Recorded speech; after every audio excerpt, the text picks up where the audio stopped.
Hi students, இன்னைக்கு நம்ம class 11 maths trigonometry chapterல exercise 3.3ல second sum பார்ப்போம் இந்த வீடியோல 5/7 and 2 root 6/7 is a point on the terminal side of an angle theta in standard position னு கொடுத்திருக்காங்க. Determine the trigonometric function values of angle theta னு கொடுத்திருக்காங்க. ஓகேவா? இப்போ நம்ம ஒரு graph போட்டுக்குவோம். இதுல ரெண்டு பாயிண்ட்ஸ் கொடுத்திருக்காங்க. So ரெண்டுமே பாசிட்டிவா இருக்குறதால இது ஃபர்ஸ்ட் குவாட்ரண்ட்ல தான் லை ஆகும் இந்த பாயிண்ட்ஸ். சோ அதனால இங்க தான் வரும். பாயிண்ட்ஸ் நம்ம பிளாட் பண்ணிக்கலாம். 5/7 இது x வேல்யூ, இது y வேல்யூ இல்லையா? 5/7 and 2 root 6/7. So இது O A B. நம்ம இப்போ இதுதான் கண்டுபிடிக்கணும். நமக்கு x வேல்யூ தெரியும், y வேல்யூ, y ஆக்சிஸ்ல இருக்கிற வேல்யூஸும் தெரியும்.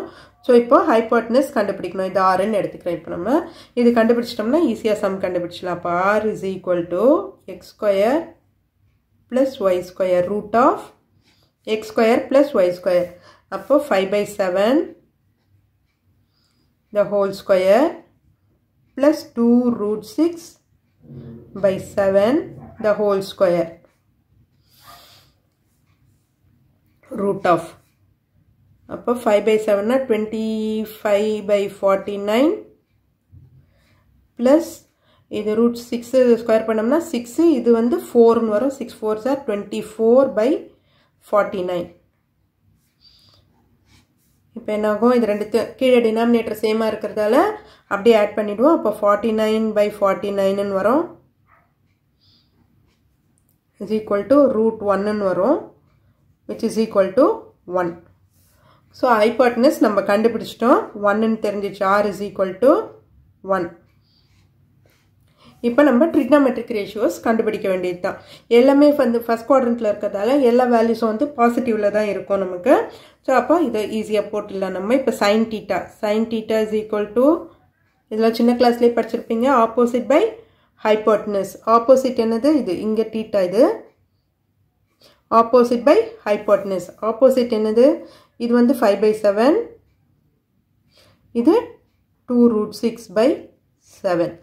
so opposite na 2 root 6/7/1 அது போடலனாலும் ஓகே. sin theta க்கு ரெசிப்ரோக்கல் என்ன வரும் உங்களுக்கு? cosec theta.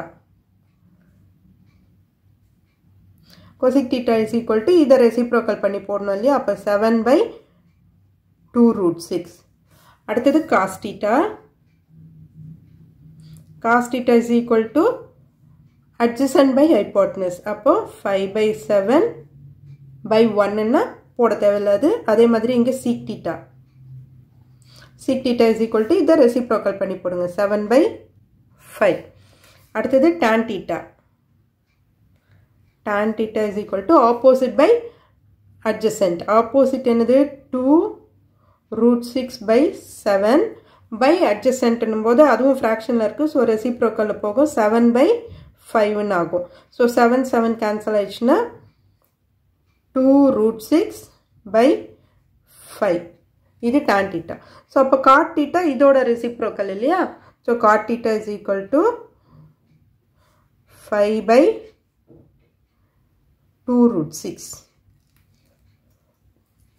சோ நம்ம எல்லா வேல்யூஸும் நம்ம கண்டுபிடிச்சாச்சு. அவ்வளவுதான் இந்த சம். ஓகே ஸ்டூடெண்ட்ஸ், இந்த வீடியோ உங்களுக்கு யூஸ்ஃபுல்லா இருந்ததுன்னா சப்ஸ்கிரைப் பண்ணுங்க. மறக்காம உங்க ஃப்ரெண்ட்ஸ் கிட்டயும் ஷேர் பண்ணுங்க ஸ்டூடெண்ட்ஸ். Thank you.